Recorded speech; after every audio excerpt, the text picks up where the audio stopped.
In chapter 23, we are still reading the Book of the Covenant, which began at the end of chapter 20. We begin with instructions regarding truth and justice in a court setting. This reflects God's nature, so it needs to characterize his people too. Again, there is an emphasis on not oppressing the poor. There are two laws here about helping your enemy. There is no reason given for doing so.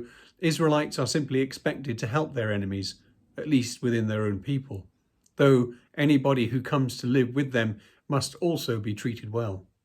God often reminds his people of the conditions in which he found them. As God has done for them, so they must do for others. This brings to mind Jesus' parable of the unmerciful servant in Matthew 18, and Jesus' question to Simon the Pharisee in Luke 7. It hardly needs saying, but Jesus understood the law in a very deep way. The laws then move on to matters of worship.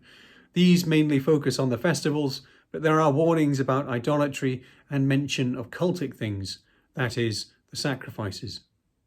The three major pilgrim festivals are mentioned.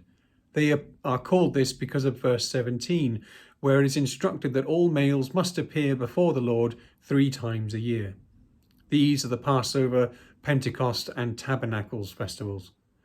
Although they have historical and theological meanings, in an agricultural sense, they mark the 3 stages of the harvest, from spring to autumn. There are 2 main emphases here. The first is the cycle of rest, which includes provision for the poor. The second is the devotion of the first fruits to God. God is the source of blessing, and the first fruits recognizes this and gives thanks. You can give your best to God, but you cannot outgive him.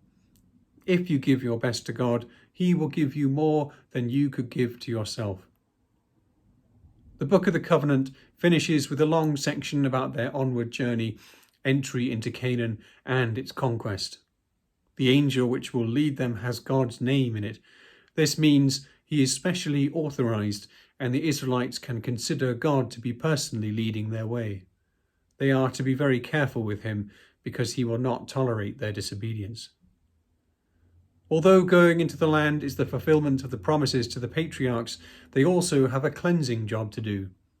The inhabitants have polluted this land with their wickedness, and God will use Israel to judge them. God is going to dwell there. This is the place where he will choose to set his name. The land, therefore, must be cleansed and sanctified for the presence of God. Israel will be taught that the land is defiled by wickedness, and that if they do as their predecessors did, they too will be ejected. Moses then reads out this book of the covenant to the people and makes sacrifices. The blood is sprinkled on the altar and the people themselves. The people agree to do what is said in the book. God has made covenants with individuals like Abraham, but here now the covenant is made with the entire people. It is a special moment. We have the revealed words of God, the commitment of the people to obey them, and the blood shed and applied. Moses summarizes what has happened in verse 8. Moses took the blood and dashed it on the people and said, "See the blood of the covenant that the Lord has made with you in accordance with all these words." Moses is summoned to the top of the mountain to meet the Lord. Though a select group is also invited, it is Moses who is summoned up to the highest point, into the cloud which appears. The group sees God from a distance. Even still, they are in danger, but God does not harm them. They see typical features of God's throne room, such as precious gems, and we will see these things again in other throne room visions, such as Ezekiel and Revelation. Such gems and pure gold will be important features in the worship of God, as we shall see in the following chapters. The glory of God, when it descends on the mountain, is like a devouring fire. Indeed, there is no one like him. He cannot be approached without invitation, and even then he must prepare you to meet him, and even then you must be protected. There is no way to survive meeting God without the means he provides. Jesus speaks very truly when he says, "I am the way, the truth, and the life. No one comes to the Father except through me."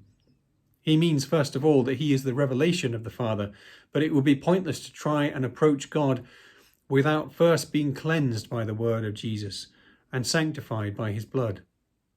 We must not forget the holy power of God.